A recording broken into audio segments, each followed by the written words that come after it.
Thank you, Mr. Chair, and thank you so much for your opening. I think that we are living in a time in which the American people are hoping that we can agree on something, anything in Congress. And the fact is, the vast majority of your opening statement, I could not disagree with. The question is, while we agree that there is a problem, let's hope that Congress can do what we are supposed to do, which is agree upon a solution. Today's hearing could not come at a timelier moment, with this being National Correctional Officers Week. So thank you to all of our correctional officers.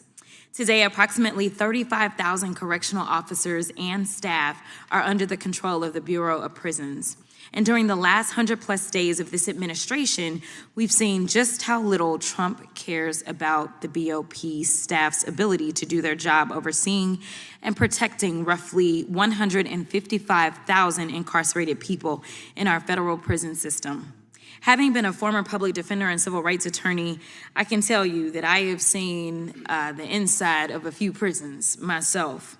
I've seen the conditions these individuals are living in. I've seen the conditions that staff are working under, and based on my experience, I can tell you correctional officer staff have one of the most difficult jobs as well as the most dangerous. And these jobs are now only getting harder. Just 2.5 months ago, Ms. Kathleen Toomey, the Deputy Director of the Federal Bureau of Prisons, testified before Congress that the Bureau had over 4,000 vacant positions that need to be filled. Yet rather than doing anything to ensure adequate staffing and protect officers and inmates, Trump's Justice Department terminated the Bureau's incentive pay plan, effectively cutting Bureau officers and other employees' pay anywhere between 10 and 25%. This plan, of course, helped to retain and recruit people for jobs within the BOP. Then on March 27, 2025, Trump issued an executive order eliminating BOP's labor union, which is comprised of roughly 30,000 officers and staff. All this comes after GAO added BOP to its 2025 high-risk list in January due to all of the problems the BOP is facing. A GAO highlighted BOP's, quote, long-standing staffing challenges present a serious threat to the safety of staff and incarcerated people. BOP also faces challenges with aging and deteriorating infrastructure, which likewise affects safety. It also needs improvements in planning for programs to prepare incarcerated persons for release. Better monitoring and evaluation are needed to improve management of the federal prison system, end quote. So does Trump take these issues and threats to safety seriously? Absolutely not. Instead, he made the deranged, delusional decision over the weekend to open up Alcatraz as a prison that was literally shut down because it was too expensive and too impractical to run. Honestly, you can't make this stuff up.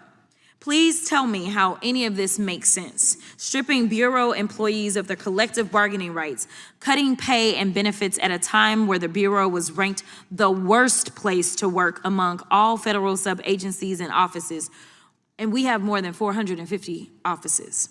Having staff like prison teachers, cooks, nurses, and monitors being forced to serve as correctional officers because BOP has too few officers to actually do the job, wanting to place even more of a strain on the system by trying to house migrants and children in Bureau facilities. It's absolutely ridiculous. Let me be clear. This isn't just a staff issue, it's a life or death issue. Reports by the Justice Department's Inspector General detailed how in over a third of the inmate suicides that occurred between fiscal years 2014 to 2021, BOP staff didn't sufficiently conduct the required inmate rounds or counts to check on the inmates. Let me tell y'all something.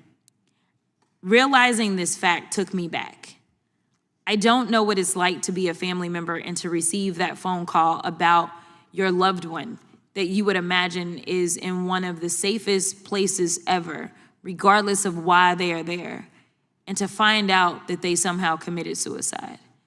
I don't know what it's like to be that loved one, but I do know what it's like to be that attorney and to get that call, to get the call that one of my clients somehow has managed to unfortunately take his life. This is unacceptable. And who knows how many lives could be saved. And while all of this is bad on its own, let's not forget about the fact that in all of the 120 correctional institutions under the Bureau's control, each needs some kind of repair at any given time, like Seagoville Federal Correctional Institution in Texas, for example, which is close to my district.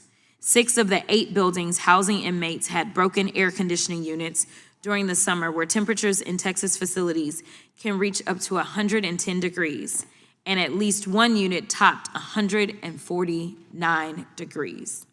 We need to get to the bottom of this and fix this organization before more and more deaths occur. Today's hearing is one of the few moments where actually I believe we can do something good in Congress, and I hope we do today. Because at the end of the day, this is about doing what's right. It's about protecting employees, it's about protecting lives, it's about ensuring we give people a second chance at life. So I want to thank the witnesses for being here today, and I look forward to participating in this important discussion.